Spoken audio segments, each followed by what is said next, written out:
For WKNO News in Memphis, I'm Christopher Blank.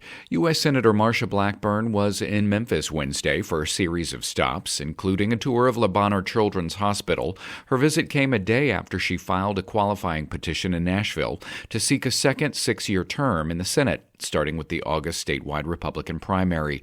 Speaking with the Daily Memphian, she criticized what she called woke bail policies in, quote, soft-on-crime cities.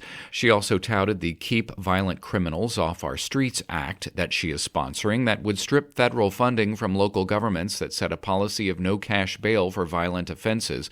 She also noted a separate bill that would bring more federal money for after-school programs.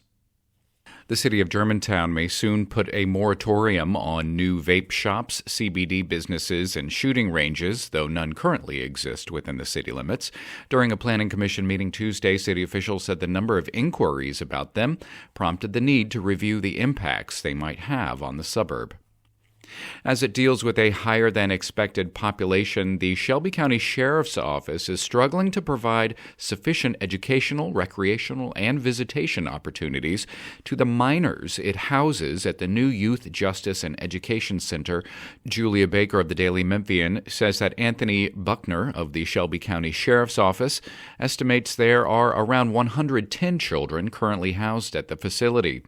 Buckner said initially the sheriff's office did not plan for that number of children to be within the youth detention center, and that the actual numbers were planned or projected to be around 60 or so. Buckner also said to have more than 100 kids in custody presents a different challenge for the sheriff's office, but they want the kids to be in class and get a quality education. For the Daily Memphian, I'm Julia Baker. Precious Lord. In an emotional speech on Thursday, Martin Luther King III spoke from the balcony where his father was slain in Memphis and called for political unity to end war and help the nation's poor. This nation must come together to live out the true promises of who it says it is. Bells tolled at the National Civil Rights Museum in commemoration of the 56th anniversary of the assassination of Martin Luther King Jr.